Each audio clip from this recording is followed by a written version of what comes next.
Welcome to the Mike Out Show. Today we'll be talking about Purdue, all the free agency in the NFL, and the NBA All-Star Game and all those competitions. So first off, we have Purdue, who this Saturday plays a big game against IU. After how they played against OSU, they need to do good. They should do good as long as they don't play like Maryland. I don't even know what happened in that game. If somebody knows what happens, tell me because I was too busy to watch that game. But I can't believe they got destroyed like that. But the Big Ten's a tough conference, and Purdue moved down to 5 because of that. And then they go Sunday and play Ohio State and beat them by 20, which I was scared at that game at halftime because they were only up by a handful of points at halftime. And Ohio State is not a good team, and they were keeping it much closer than it needed to be. But IU has a big game this week, and if they show up the first quarter or the first half, unlike they did last time they played IU, then they will destroy IU. Because after coming back from being down by however many points they were down and being able to do all that, they have a good chance this week. As long as they can hit their threes and have an offense that revolves around Edey, but isn't completely Edey making every single shot and having to score all of their points. They need some other efforts in there, like they need Gills hitting threes or Lawyer or any of those people, Smith, anybody that can give them an offensive boost. Because IU with Trace Jackson Davis, they're going to go up against Edey and double him most of the time and reduce his impact as much as they can. So we'll see how that goes. Next, I'm going to talk about the high free agents this year that are mostly quarterbacks. So first of all, we have Mr. Darkness Retreat, Aaron Rodgers. I think he's going to go to the Raiders this year. Go back to his go-to guy in Devontae Adams. And the Raiders have a stacked team. They have a really good offense. And they have a chance to actually do something if they go trade for Rodgers, which I don't think Green Bay wants to keep him. Like, they'd love to have him, but at the same time, you drafted Jordan Love 3 years ago, so he's just sitting on the bench, and Rodgers is just playing games with you at this point. There's no way he comes back, and if you keep him till the draft, like, it would be a big mistake for the Packers to keep Aaron Rodgers like after the draft, because then he'll leave them after they've drafted around Rodgers to go get stuff to help him, even though he won't be there. They need to go get stuff to help Love. Jordan Love, he did pretty good the games he played, but I just don't think he's going to be a really good player. They're going to go under 500 this year, and I don't think they'll be too good. They'll obviously beat the Bears once because the Bears always lose to the Packers. But, yeah. Next up, Derek Carr. I think he goes to the Jets after this year. Because, never mind. He goes to Tampa Bay. That's what I meant. He's going to the Buccaneers. Because after Brady retired, they're going to be looking for someone. They still have Mike Evans and Chris Godwin, which I doubt they keep both of them. They're going to start rebuilding soon.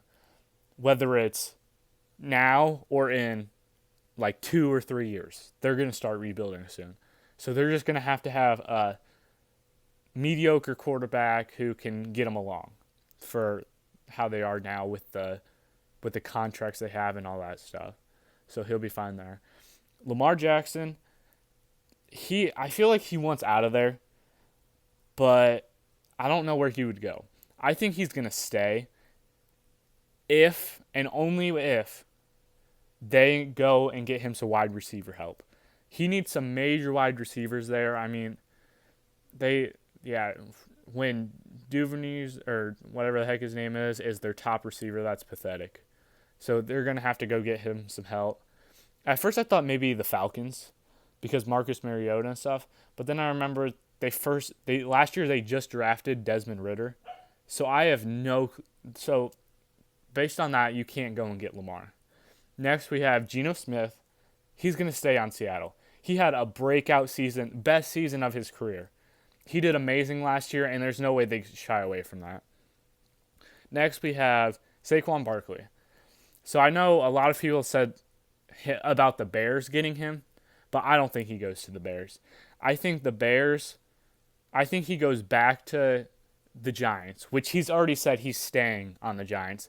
He might take a pay cut, but he just likes the Giants too much to leave. And that's the same with Daniel Jones. He's going to stay there. We have Josh Jacobs.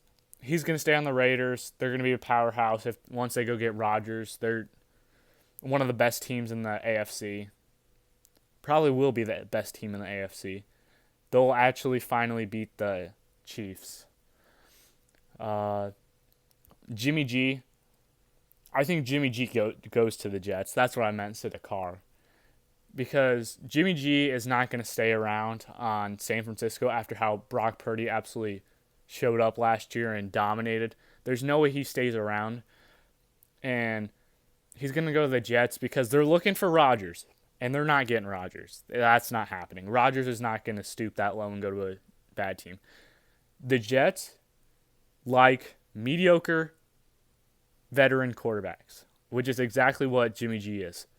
He's good sometimes, bad other times, but he's perfect for the Jets.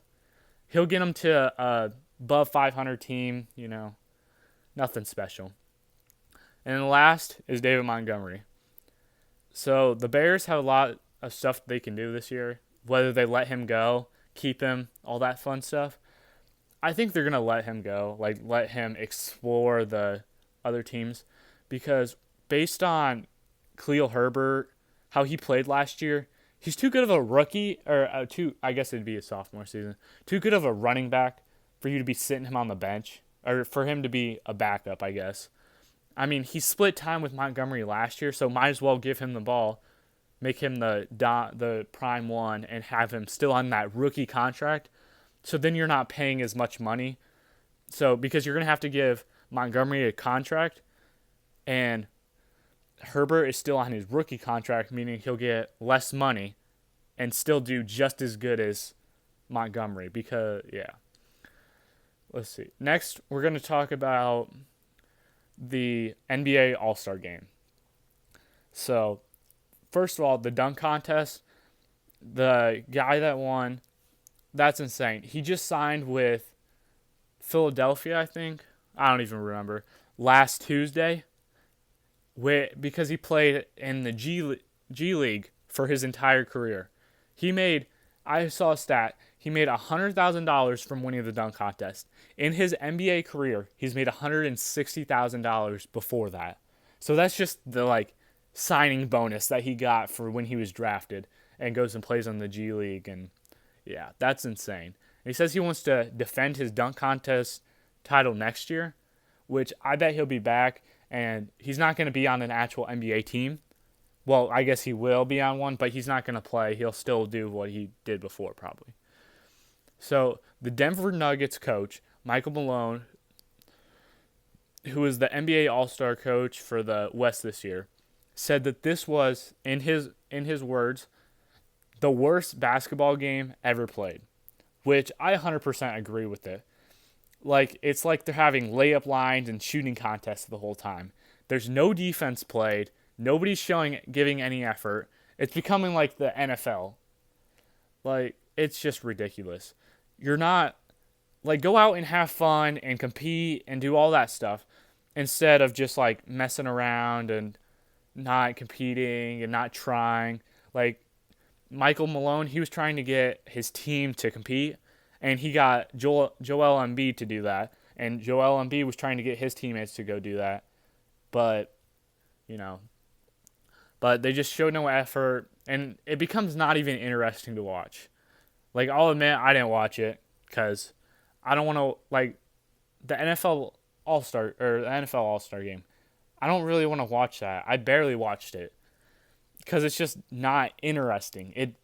If they played an actual game, competed, they can still have their highlight plays and stuff, but it should be the best 10 guys in the NBA, I guess the best 5 guys in the NBA on one side against the best 5 guys on the NBA on the other side. Imagine how good of a game that would be if they actually tried. You would get way more people to watch it than you actually do, because instead they just mess around and it's just complete bullcrap. But they need to fix something. the All-Star games are just becoming a joke and nobody shows effort. Well, thank you for listening to my crap.